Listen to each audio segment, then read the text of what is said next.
Hello friends, మనం మకోటో షింకై Japanese film maker and animator. ఇతని life style గురించి తెలుసుకుందాం.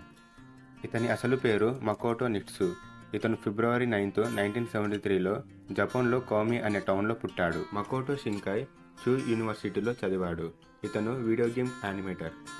ఇతను ఫాల్కమ్ వీడియో గేమ్ కంపెనీలో 5 years వర్క్ చేశాడు. Making video clips for games and graphic design including web content కూడా. అలాగే ఇతను ప్రొఫెషనల్ నోవెలిస్ట్ కూడా. ఇతను 1999లో షీ అండ్ హర్ క్యాట్ యానిమేని రిలీజ్ చేశాడు. అలాగే first time science fiction voices of a distant star short ఫిలింని 2002లో కామిక్స్ ప్రొడక్షన్ కంపెనీతో ప్రొడ్యూస్ చేశాడు. అలాగే 2004లో the place promised in our early days అనే వీడియో యానిమేషన్కి ఎడిట్ అండ్ డైరెక్ట్ చేశాడు. ఇతను చేసిన ప్రతి ఫిలింకి హైలీ పాజిటివ్ రివ్యూస్ వచ్చాయి. అలాగే ఇతను one of the Japanese most commercial successful film మేకర్గా పేరు తెచ్చుకున్నాడు.